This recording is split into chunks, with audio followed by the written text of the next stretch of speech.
Hello friends, তো আজকে হলো শ্রাবণ মাসের প্রথম সোমবার। তো কে কে করেছো অবশ্যই জানিও। আর আমরা দুজন মিলে করেছি, আগেরবারও করেছিলাম আর এবারও করছি। তো প্রথমেই আমি ঘুম থেকে উঠে কিছু কাজ ছিল সেগুলো করে নিয়েছিলাম, কিছু কাছাকাছির ব্যাপার ছিল তো সেগুলো করে নিয়েছিলাম।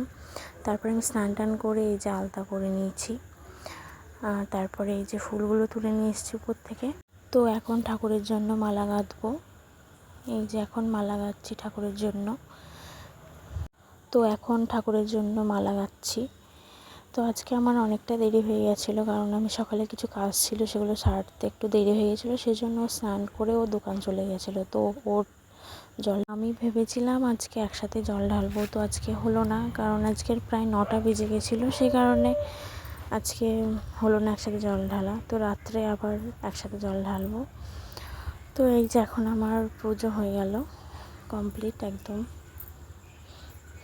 তো আজকে দুজনে মিলেই উপোস করেছি, সে কারণে আজকে দুপুরে কি করেছি সেটা দেখানো হয়নি। এই যে দুপুরবেলায় ও আমার জন্য সবুজ চুড়ি নিয়ে এসছে, অনেক দিন ধরেই বলছি। তো আজকেই প্রোগ্রাম করেছিলাম যে আজকে যেহেতু সোমবার, সেই আজকেই আমি পরবো। তো আমার জন্য আজকে আরেকটি জিনিস এনেছে, সেটা তোমাদেরকে পরে দেখাবো। ওটাও আমার খুব পছন্দের জিনিস, তো ওটা পরে দেখাবো।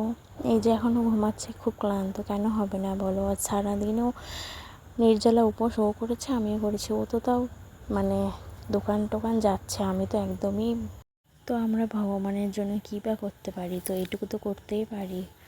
তো এখন সন্ধ্যাবেলা হয়ে গেল, তো এখন আমি ঠাকুরের জন্য ফল আমান্য করব আর পুজো করব। তো দেখো এখন আমি ভালোভাবে ঠাকুরকে স্নান করিয়ে দিলাম, যেহেতু আবার আমরা জল ঢালবো দুজন মিলে একসাথে। তো আবার ভালোভাবে ভোগ সাজিয়ে ঠাকুরকে পুজো করে নিলাম। তো এইভাবে যেন আমরা সারা জীবন একসাথে পুজো করতে পারি, এটাই আমরা চাই। ভগবান আমাকে অনেক কিছু দিয়েছে, আর ভগবানের জন্য এটুকু আমরা করতেই পারি। আমরা দুজন মিলে এইভাবে সারা জীবন যেন তোমার পুজো করতে পারি। একসাথে জল ঢালছি আমরা, এভাবে আগেরবারও ঢেলেছিলাম, এবারও জল ঢালছি। এভাবে যেন আমরা জনম জনম ঠাকুরের চরণে জল দিতে পারি। তো এখন আমার পুজো হয়ে গেল। তারপর বরকে বলেছিলাম আমরা কি খাবো সেটা ছবি তুলো, তো ও তুলতেই পারেনি।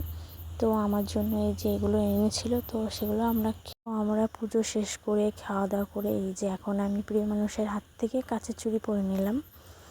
দেখো, প্রিয় মানুষের হাতে কাচের চুড়ি পরা একটা অসাধারণ একটা মোমেন্ট, কি বলবো। এই যে ভালোবেসে আমাকে যত্ন করে চুড়ি পরে দিচ্ছে, এরকমভাবে যেন সারা জীবন দিও বাবু। তো এই যে আমি তোমাদেরকে বলেছিলাম যে আমার জন্য আরেকটি জিনিস এনেছিল, তো সেটা এই যে এই জিনিসটা পলা। কেমন লাগছে সবাই জানিও। আমার তো ভীষণই ভালো লাগছে, তোমাদের কেমন লাগছে অবশ্যই জানিও। তো ভিডিও সর্বশেষে আমরা দুজন মিলে একটি ছবি তুলে নিলাম। তো আমার ভিডিও আজকে এইটুকুই, কেমন লাগলো অবশ্যই জানিও। তো আজকের মতো টাটা, আবার কোনো নেক্সট ভিডিও নিয়ে আসবো। তো কেমন লাগলো অবশ্যই জানিও। সবাই ভালো থেকো।